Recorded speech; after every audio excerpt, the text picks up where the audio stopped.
맞죠? 집에 안 가요? 너무 재밌는데. 저는 지금 국제조선 및 해양산업전 코마린이 개최된 부산 백스코에 와 있습니다. 이 코마린 박람회는 저도 처음 와봤는데요. 이게 2년에 한 번씩 국내에서 펼쳐지는 세계적인 행사라고 하더라고요. 해양산업에 필요한 공구와 각종 기술들까지 한눈에 볼 수 있는 자리라고 하니까 바쁜 여러분들을 위해서 제가 빠르게 알짜배기만 쇽쇽 보여드리겠습니다. 가시죠.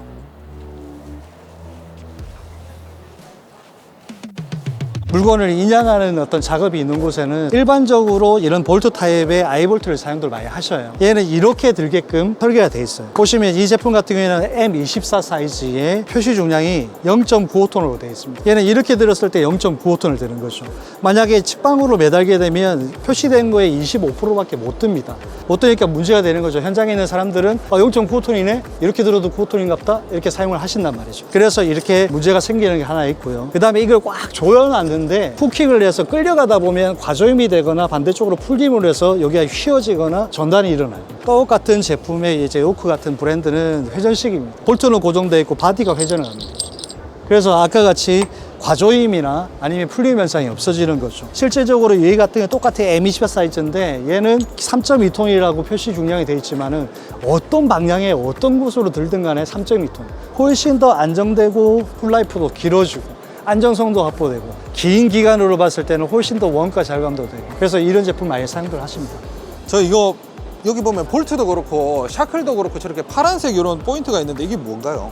이거는 RFID 칩이라고 해서 이렇게 읽어내서 여기에 대한 정보를 불러오는 거죠. 체인 블럭이라든지 위험한 달기구 같은 이런 것들이 검사를 안 해줘가지고 문제가 생기면 인명사고가 날 수 있는 큰 게 있어요. 주기적으로 검사를 해줘야 되는데 이게 이건지 저건지를 알 수 없어서 얘만의 고유한 번호를 부여를 하는 거죠. 그렇게 해서 이렇게 보시면서 체크한 내역들, 검사한 이력들, 누가 검사를 했는지, 언제 검사했는지, 검사 결과가 어떤지를 갖다가 보여주기 위한 RFID 칩입니다. 저희 회사는 금속 단조 업체입니다. 지금 보시고 계신 제품들이 거의 배 선박의 엔진을 구성하는 단조품들이고요. 엔진 안에서 힘을 많이 받는 것들을 단조광을 많이 씁니다. 배를 기동시키기 위해서는 프로펠러가 돌아가야 되지 않습니까? 근데 프로펠러를 연결하는 축 자체가 힘이 없으면 부서지거나 문제가 생길 수도 있으니까 그런 금속을 만드는 업체를 태용이라고 합니다. 저희는 거의 이제 풍력 쪽과 화공기 쪽, 그다음 산업기기 쪽을 다 전반적으로 다 납품을 하고 있어서 코마린이니까 조선 관련 제품만 갖다 놓은 겁니다. 이거 제품 같은 경우는 파이프 절단이나 베벨 동시에 하는 거고 저희 제품 같은 경우는 해양이나 조선, 식음료, 제약 이런 쪽에서 많이 쓰고 있고 간단하게 이동식과 고정식이 있어요. 이동식은 기계를 가지고 가서 절단이나 베벨 하는 거고 우선 예를 말씀드리면은 조금씩 한 바퀴씩 들어가 가지고 한 바퀴 돌아갈 때마다 조금씩 전진을 하면서 절단이랑 베벨이랑 동시에 할 수 있는 장비입니다. 지금 여기 있는 애가 얘를 토치를 시키면서 앞으로 조금씩 전진하고 있는 거예요. 그래서 절단 배벨할 수 있는 장비이고 두꺼운 거부터 얇은 것까지 자동 용접까지 취급을 하는 회사입니다.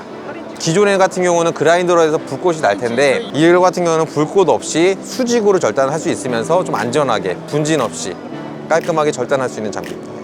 지금 여기 보이는 거는 그 원맨 브릿지 시스템이라는 건데요. 기존의 선박을 운영할 때 선박을 관제하는 시스템이 나눠져 있기 때문에 그 사람들도 여러 명이 필요하고 한눈에 관리를 하기가 힘들었는데 그래서 만들어진 게 통합항해 솔루션이라는 겁니다. 지금은 선박 안에서는 한 사람이 모든 거를 다 보고 모든 거를 다 관제하고 그리고 육상에서도 선박 하나하나에 있는 정보를 전부 받아서 관제실에서 한 명이 여러 척의 선박을 관리할 수 있는 그런 시스템입니다.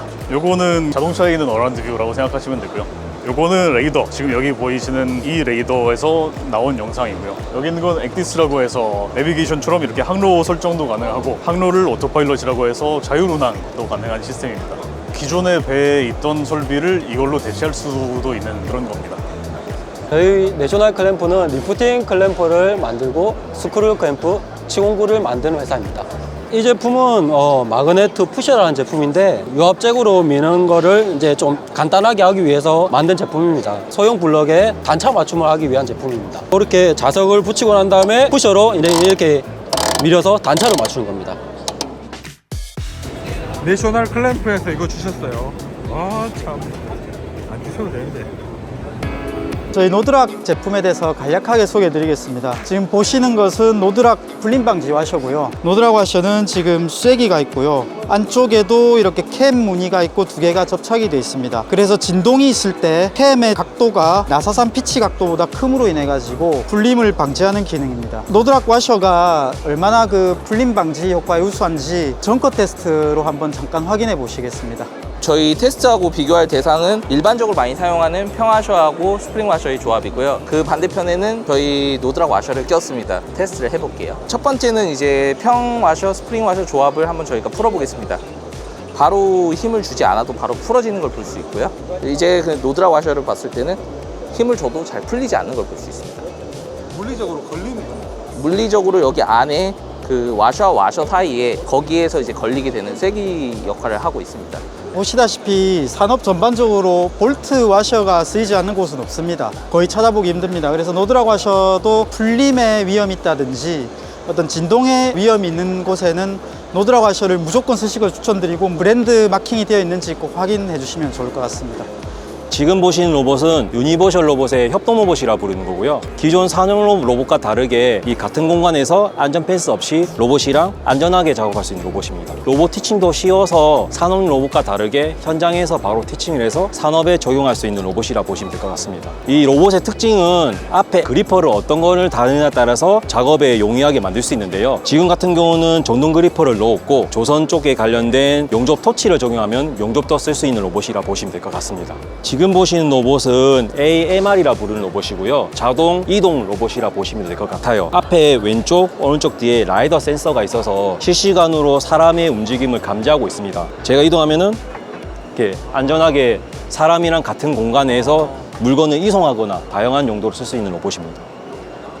록타이트 나사 고정제는 덜렁덜렁거리는 볼트나 너트 같은 거를 완전히 고정하기 위해서 쓰는 제품입니다. 뭐 중공업이라든가 선박, 기계류에 엄청 많이 사용하고 있는데요. 이렇게 나사를 보게 되면 실제로 안쪽에 공극, 즉 80% 정도는 비어 있습니다. 한 20% 정도만 마찰력으로 잡아주고 있는데 이 공극을 저희 록타이트 나사 고정제가 완전히 메워주게 되는 거죠. 액상으로 되어 있는 그 접착제가 완전히 굳게 되면 내화성이 엄청나게 강한 열 경화성 플라스틱처럼 바뀌기 때문에 조선이라던가 기계 쪽에서 굉장히 많이 쓰고 있는 제품입니다. 다음은 록타이트 액상 가스켓에 대한 설명인데요. 보통 다양한 플랜지면에 아마 고체 가스켓을 많이 사용하실 겁니다. 안쪽에 흐르는 유체가 이제 바깥으로 새지 않도록 하는 게 목적일 텐데 고체 가스켓이라고 하면 보통 이렇게 뭐 펠트라던가 플라스틱, 고무 오링 다양한 종류가 있을 텐데요. 문제는 선박용 엔진이라던가 뭐 중공업용 이런 엔진, 그 다음에 유체류는 굉장히 온도도 높고 그 다음에 신뢰성도 좋아야 되죠. 실제로 한번 볼게요. 플랜지면을 모사한 면인데요. 우리 눈에는 플랜지면이 되게 스무스하게 잘 닦여져 있다고 생각하지만 실제로는 조도가 이렇게 있겠죠. 여기에 고체 가스켓이 이렇게 들어간다라고 생각을 하게 되면 볼팅을 하는 이러한 부분들의 경우에는 볼팅의 위치에 따라서 뭐 이렇게 비는 공간이 생기기도 할 거고 이 안쪽에 머리카락이라던가 어떤 오염물질이 들어가서 리크가 발생하거나 고체 가스켓이 작업상의 이슈로 밀리거나 하는 것들이 시간이 지나면서 신뢰성에 문제가 됩니다. 저희는 액상으로 도포를 하게 되는데요. 실제 액상 가스켓을 이렇게 플랜지 면에다가 작업을 했을 때 어떻게 되는지 제가 한번 실제로 도포를 해보도록 하겠습니다. 네모 모양으로 한번 짜볼게요. 이렇게 결합을 하게 되면 지금 보시는 것처럼 약간 핑크색이 도는 부분도 있고 진한 부분도 있어요.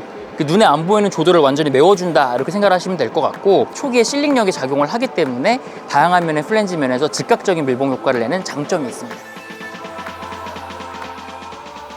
이 현대중공업의 계열사 아비쿠스라는 게 있습니다. 제가 여기서 보고 있는데 자율주행 소프트웨어, 자율주행이 아니죠. 자율운항 소프트웨어 회사예요. 그 계열 회사가 있는데 2021년도 이전에는 B2B, 이 선박, 대형 선박에만 적용이 되다가 이제는 B2C, 소형 선박에도 자율운항 시스템을 적용해서 출시를 하고 있다고 해요. 뭐 운항뿐만 아니라 정박이라고 하죠. 이렇게 주차하는 것까지 다 되는 기능을 갖고 있네요.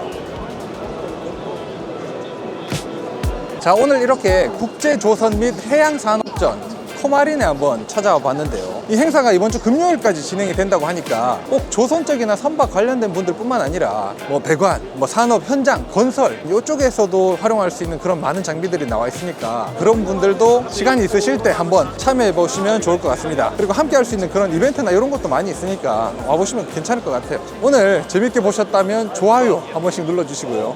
저희는 다음 영상에서 찾아뵙겠습니다. 감사합니다.